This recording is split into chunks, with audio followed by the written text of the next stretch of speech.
Bonjour les amis, eh bien voilà, nous sommes dimanche, aujourd'hui nous sommes le dimanche 17 septembre et je me demandais si j'allais vous diffuser cette vidéo que j'ai, enfin c'est pas une vidéo, cette vidéo on va dire que j'ai enregistrée hier à la suite de deux séances que j'ai demandé à deux thérapeutes de me donner par rapport à quelque chose de précis, mais je vous laisserai le découvrir dans l'enregistrement que je vais vous transmettre. Pour moi, il est important cet enregistrement parce que c'est un témoignage de ce que je vis, de ce que j'ai vécu et de ce que je vis, puisque c'est d'hier, ça date d'hier. Tout ce que je vous dis là, dans cet enregistrement, vous allez l'entendre. C'est quelque chose que, comme je le dis, j'avais découvert il y a plusieurs années lors de ma psychothérapie, puisque quand on veut être formateur en méthode ESPER, il y a l'apprentissage et l'acquisition et l'intégration des outils de la méthode ESPER qui est tout à fait séparé du travail de connaissance de soi et développement personnel.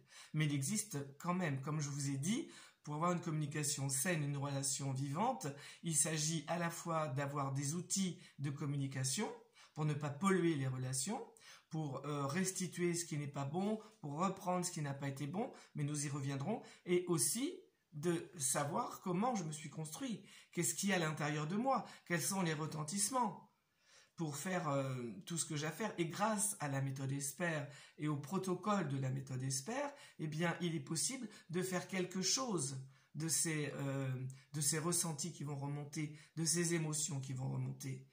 Pour moi, personnellement, c'est la méthode ESPER et les rituels, les protocoles que le thérapeute vous aide à mettre en place qui vont résoudre d'une façon définitive les retentissements qui sont à l'intérieur, les blessures, l'enfant intérieur, tout ce dont on parle quand on fait référence à ce travail de connaissance de soi et de développement de qui je suis. Donc lorsque j'entends régulièrement sur les réseaux que oui, il s'agit de se relier à la source, et ce qui est vrai, et qu'on peut tout remettre à la source qui va s'en occuper, et j'ai déjà dit oui, c'est peut-être possible, mais sincèrement, je ne crois pas vraiment. Alors bien sûr, la vie, la source est joie et amour et harmonie, mais il ne s'agit pas de se déresponsabiliser par rapport à ce qui est à faire, par rapport à ce qui est à l'intérieur. Et c'est en ça que c'est important. Et vous allez voir que là, dans ce témoignage de mon vécu d'hier, qui a été extrêmement éprouvant, et c'est ça pour moi, transcender les émotions. C'est pas quelque chose de soft et de tranquille, transcender les émotions. L'alchimie dont on parle, oui bien sûr c'est transformer le plomb en or, mais c'est pas si évident, d'accord. Donc si vous voulez, pour moi c'est important de remettre les choses à leur juste place. Il ne s'agit pas de croire que tout est doré, qu'il s'agit de remettre tout ça à la source, de transcender ces émotions et que tout va aller bien et que ma vie va être merveilleuse. Je ne veux pas que, en tout cas de ma part à moi, vous laissez croire des choses totalement inodores, totalement soft et cool et tranquille. Le travail sur soi, le chemin vers soi, bien sûr, il est laborieux. Ça c'est mon ordinateur, parce que je vais le brancher tout à l'heure. Et donc, il est laborieux, oui, il est pas, le chemin n'est pas fait que de pétales de rose, comme on dit, et c'est comme ça que c'est. Alors bien sûr, il y a à la fois, et ce qui est nouveau dans ces temps qui arrivent, il y a à la fois se relier à la source, et ce qui n'a pas été fait à notre naissance, et vous le verrez là, dans ce témoignage, c'est ça qui n'a pas été fait, ce sont des mots qui n'ont pas été mis, qui n'ont pas été donnés au nouveau-né qui est là. On ne lui a pas dit, tu sais, tu viens là dans ce monde, ça va pas forcément être évident pour toi, déjà quand tu arrives, il y a du bruit, il fait froid, tu n'es pas habitué à tout ça, mais tu vois d'où tu viens, ne l'oublie jamais. Relie-toi toujours, tu peux te relier toujours à la source dont tu es, parce que tu es la source, tu es Dieu, tu es cela, ne l'oublie jamais. Cet amour que tu as senti, que tu sens encore en toi, il est là, et il provient de la source de laquelle tu viens. à laquelle tu appartiens. Tous ces mots-là n'ont pas été dits au nouveau-né. Et d'autres mots n'ont pas été dits, comme vous allez l'entendre. Et du coup, il se retrouve seul par rapport à un univers totalement inconnu, totalement froid, totalement violent. Et c'est les mots qui ont manqué. Et c'est pour ça que je crois qu'il est dit que le Verbe s'est fait chair. Voilà. Donc, je vais vous laisser avec ça, le temps que je mette mon ordinateur en marche, et vous allez avoir la vidéo. Donc, ça va durer, cet enregistrement-là, total, va durer plus de 20 minutes, mais voilà, ça ne peut pas être autrement. Donc voilà, je mets ça en route, et c'est parti. J'ai commencé à écrire, et puis c'est beaucoup trop long. Donc je préfère enregistrer, et puis je mettrai cet enregistrement dans le bureau de mon ordinateur. Donc j'ai fait une découverte incroyable aujourd'hui, et on est le samedi 16 septembre 2023. Voilà, depuis quelques jours, je recommence à avoir des ballonnements très douloureux, avec vraiment une douleur côté droit. Et je ne savais pas pourquoi c'était là. Et donc j'ai appelé Henri, qui est venu me donner une séance d'hypnothérapie ce matin. Et j'avais rendez-vous cet après-midi à 15h chez Sarah, mon ostéopathe. Donc, Henri m'a donné cette séance. J'avais dit que j'avais des ballonnements, qu'il y a 1 an et demi, j'avais décidé de faire du jeûne intermittent, parce que je voulais perdre du poids, et puis j'étais essoufflée quand je marchais, et que ça avait provoqué chez moi tout un dérèglement au niveau de tout ce qui était aller à la selle, et puis les ballonnements étaient arrivés.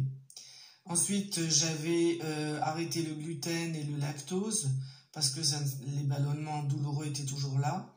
Et puis j'avais aussi fait des recherches pour savoir quelles fibres ingérer, et j'avais donc mangé des fibres solubles.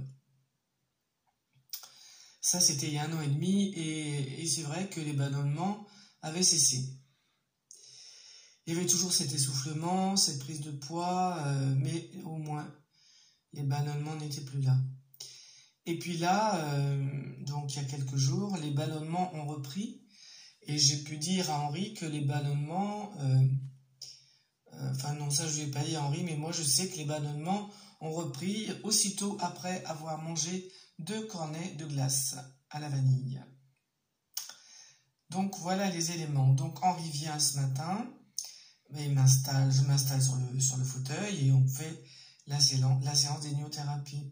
Et là il commence par me dire, mets-toi dans l'ambiance, il y a 1 an et demi, quand tu t'es dit que tu faisais le jeûne intermittent. Alors j'ai les yeux fermés, je suis en état d'hypnose légère, et effectivement, j'attends. J'attends, rien ne se passe, c'est très calme à l'intérieur de moi, et puis Henri me dit encore, reste dans cette ambiance, et très rapidement, l'image qui me vient, enfin c'est pas une image, le vécu qui me vient, et que j'avais déjà vu lors de ma thérapie en méthode Esper. J'avais déjà vu que toute bébé, à ma naissance, il y avait 2 événements qui me faisaient très peur. Ma mère toussait, et j'ai compris alors en faisant cette séance de thérapie il y a quelques années de ça, il y a pas mal d'années, j'ai compris pourquoi je n'aimais pas du tout quand j'entendais les gens tousser. Du coup, après, ça m'a plus fait, quoi. Donc, en fait, j'avais très peur que ma mère meure. Et puis, deuxième peur, tout aussi grande, si ce n'est plus, c'est que quand je tétais les seins de ma mère, il n'y avait pas de lait. Il n'y avait pas assez de lait. Donc, je ne mangeais pas à ma faim.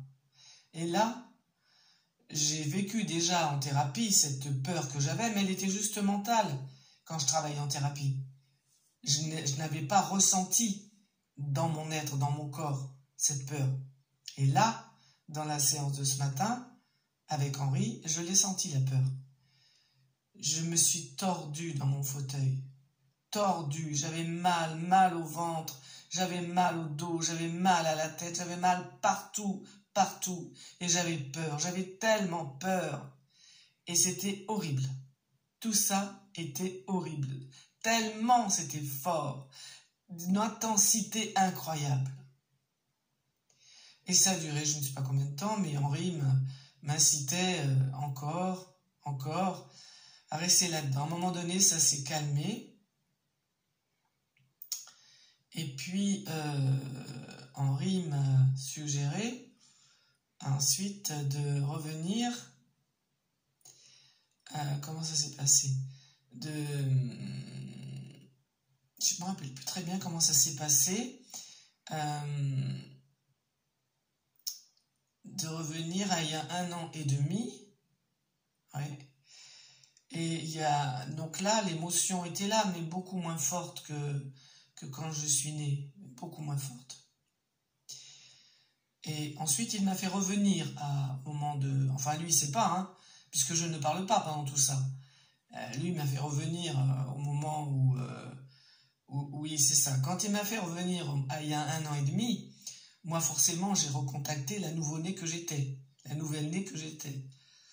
Et à ce moment-là, je me suis vue téter les seins de ma mère avec peu de lait, et moi, j'ai rassuré l'enfant. C'est-à-dire, j'ai pratiqué la méthode Esper à ce moment-là, et j'ai dit au bébé, n'aie pas peur, même si ta mère n'a pas assez de lait, toi, tu ne mourras pas de faim, parce qu'on va te donner des biberons pour compléter.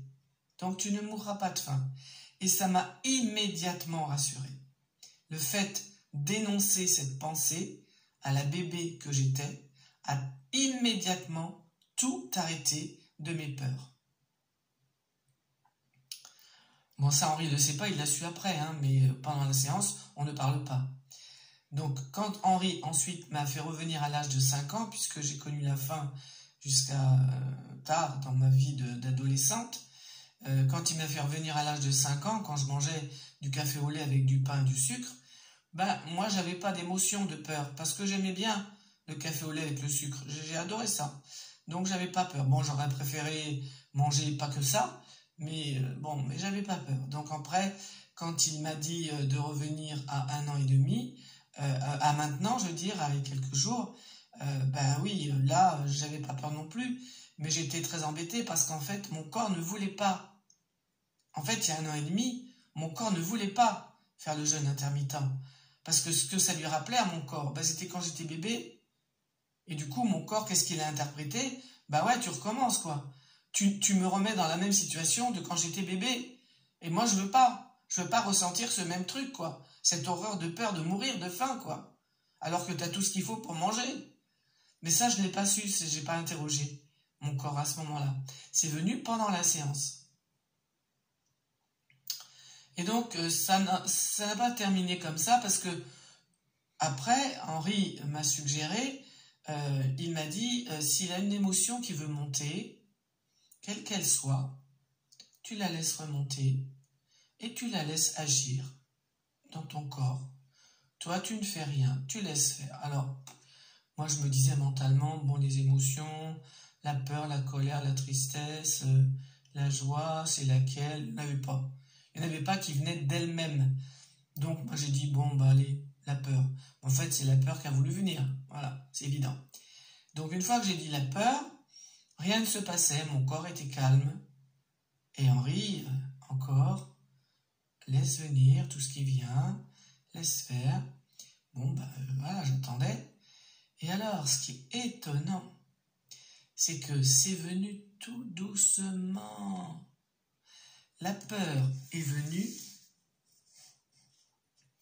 je dirais, comme une sorte, comme si, mais ça n'en était pas, d'accord?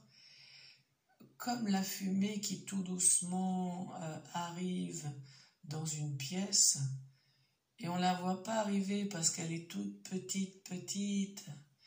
Et c'est toujours la même fumée qui peu à peu grandit. Et cette énergie-là, d'une façon insidieuse, a rempli tout mon corps. Tout mon corps était plein de peur. Pas de la peur panique, hein, pas de la peur qui nous fait partir en courant. Non, non, non, non. C'était, ouais, je peux pas dire autre chose qu'une fumée, là, ouais. Fumée pernicieuse, là, qui envahissait tout. Et j'ai senti cette peur dans tout mon corps. Je l'ai senti dans mon ventre, je l'ai senti dans mon dos. Et je me suis dit, c'est pour ça que j'ai mal au dos. Je l'ai senti dans ma gorge, dans ma thyroïde. Je l'ai senti dans mon cou, je l'ai senti derrière la tête, je l'ai senti dans mes yeux. Je l'ai senti partout dans tout mon corps. C'était pas aussi fulgurant que la peur de la petite bébé qui avait faim et qui avait peur de mourir. Mais c'était là. Et je sentais qu'elle était là depuis cet instant-là et qu'elle ne m'avait jamais quitté. Donc la séance se termine, puisque l'émotion s'arrête, et avec Henri, je redis tout ce que je suis en train de dire là. Voilà. Quand Henri s'en va, il est midi, je décide de manger un peu et je finis par manger un petit esquimau à la vanille, donc avec du lait dedans. Je n'avais pas encore fait le lien du lait quand j'étais nouveau-né et du lait que je me suis interdit de manger pendant mes jeûnes et puis longtemps après quand j'ai supprimé le lactose. Je n'avais pas fait le lien. Il est venu l'après-midi. Donc, je me couche à 12h30 et je dors, je suis exténué. Quand je me lève, je vais aux toilettes et je me demande si je vais pouvoir aller chez Sarah parce que je crains d'avoir des diarrhées. J'ai vraiment l'impression que mon corps, se rétablit et du coup, élimine tout ce qu'il a qui est pas bon, quoi. Mais j'arrive quand même à aller chez Sarah. Donc Sarah me fait la séance et elle met ses mains sur mon ventre et effectivement, je lui dis que j'ai mal et je lui raconte la séance du matin. Et du coup, avec elle, on parle un peu de ce qui est en train de se passer.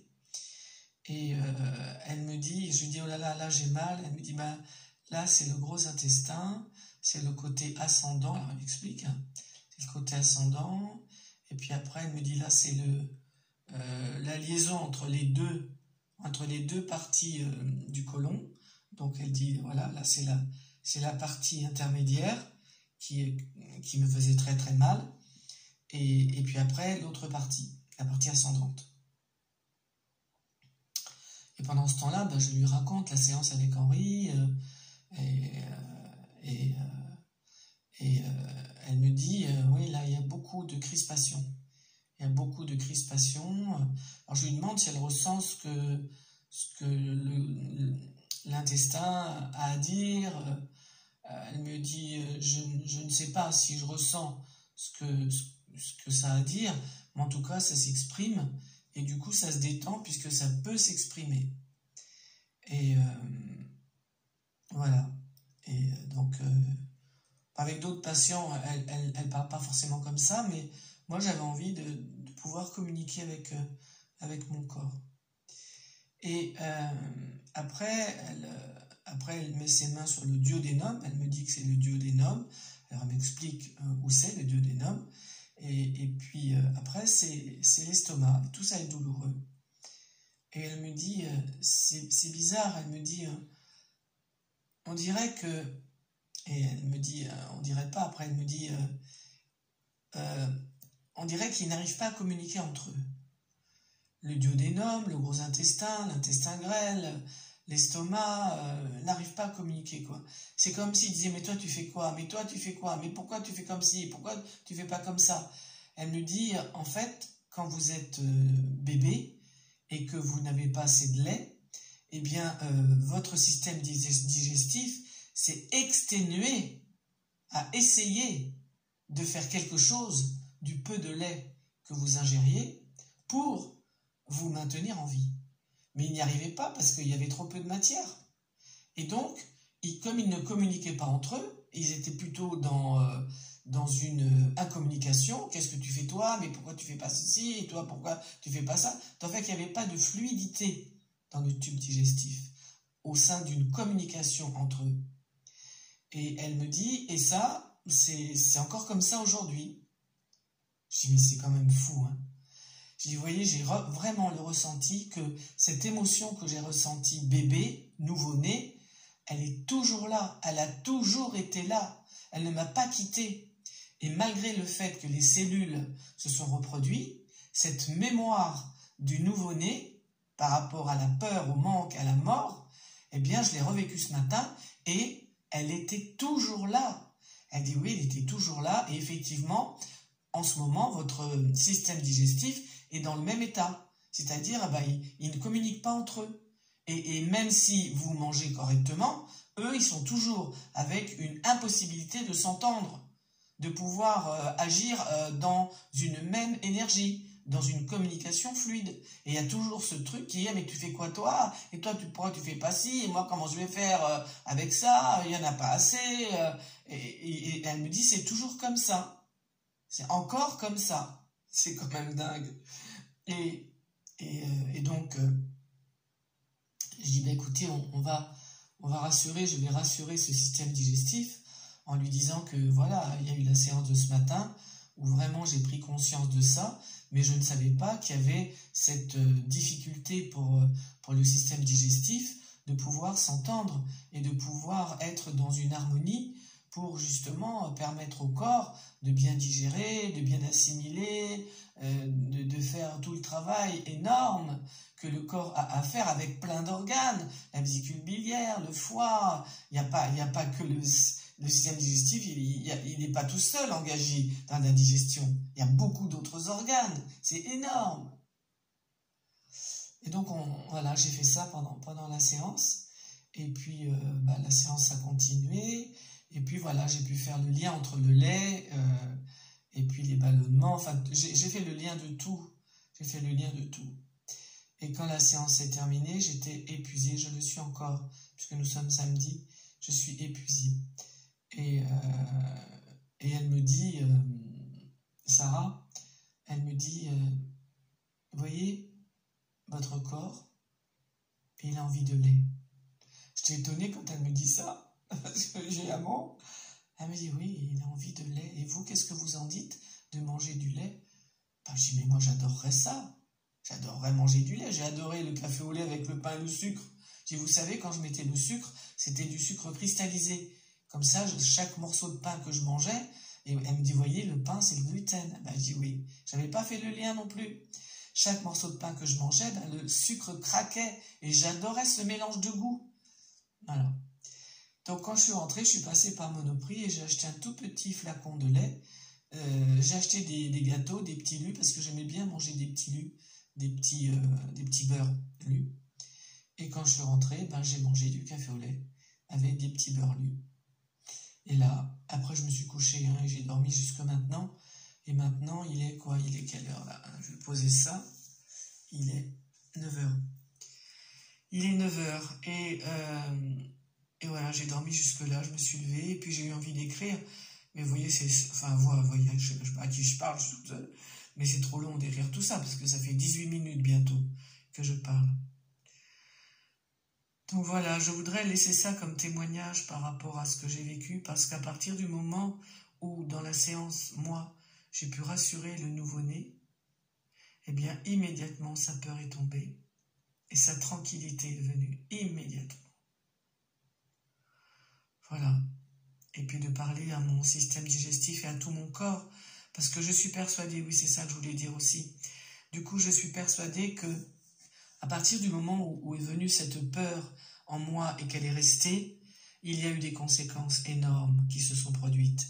Parce qu'à partir de ce moment-là, sans m'en rendre compte, mon corps avec mon système digestif a eu une énorme fatigue, puisque le mot que je disais quand j'avais 27 ans, pour résumer ma vie, c'était le mot fatigue. Il n'y avait pas d'autre mot. C'est-à-dire que je disais depuis que je suis née, ce que j'ai ressenti et que je ressens encore, c'est le mot fatigue. Et je sais aujourd'hui que c'est parce que cette difficulté qui était là depuis ma naissance, qui n'avait pas été résolue, puisque Linda, la petite bébé, n'avait pas été rassurée, cette peur était toujours à l'intérieur et produisait des dégâts énormes. Elle a produit de la fatigue, elle a produit des règles douloureuses, elle a produit la glande thyroïde qui a dysfonctionné, elle a produit des maux de dos, elle a produit la chute des cheveux, elle a produit des tas de choses, des tas d'effets collatéraux terribles pour le corps de Linda, qui en fait, je me suis rendu compte dans la séance de ce matin avec Sarah, que j'ai forcé mon corps. Je le forçais pour vivre, je l'ai toujours forcé pour faire les choses du quotidien, marcher, prendre le car, prendre le bus, prendre le métro, aller à l'école, me lever, c'était dur, tout a toujours été dur pour moi parce qu'il y avait une fatigue énorme et cette fatigue, je ne le savais pas, elle était liée à la peur du bébé qui n'avait pas été rassuré et qui avait engrammé dans tout le corps la peur, le manque, même si je ne manquais plus, même si je mangeais, le manque. Et je suis persuadé que mon problème de prise de poids, malgré le fait que je fais attention à ce que je mange, eh bien, il vient de là. Mon corps ne voulait pas, n'acceptait pas le manque. Et mon corps gardait la moindre chose et l'exacerbait, quoi, hein, pour justement ne pas connaître la peur de mourir. La peur de mourir, qui était la peur du bébé. C'est pas la peur de Linda aujourd'hui. La peur de mourir de Linda aujourd'hui, elle est très moindre. Je pense qu'elle est quand même là, comme tout corps humain, qui, même s'il y a eu une transcendance qui s'est effectuée, oui, la mort de la peur, oui, j'en sais rien, j'ai pas envie de réfléchir à ça pour le moment, mais bon, elle est peut-être là, mais c'est pas la même. Ça n'a rien à voir avec celle qui était engrammée, parce que c'est celle qui était engrammée qui causait tous les dégâts. Et c'est celle-ci qui n'avait pas été rassurée, qui causait tous les dégâts aujourd'hui, jusqu'à aujourd'hui. Voilà, c'est ce que je voulais dire. Tous les dégâts qui ont été là par rapport au fait que cette peur de la petite nouveau-née n'a pas été rassurée. Voilà, j'en ai terminé. Voilà, je reprends maintenant les commandes. Ben, écoutez, je vais vérifier si tout a bien été enregistré, je l'espère. C'est pas forcément une vidéo, on va dire, avec une image fixe, jolie et belle. Mais vous savez, j'ai pas du tout envie d'être belle, jolie. J'ai envie juste d'être vraie. Et c'est ce que je transmets dans toutes les vidéos que je vous partage.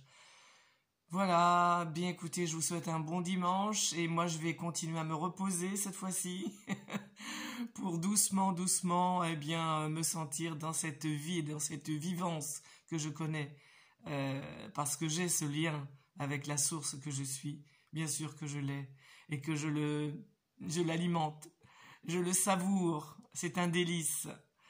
Voilà, bon dimanche à vous et puis à bientôt.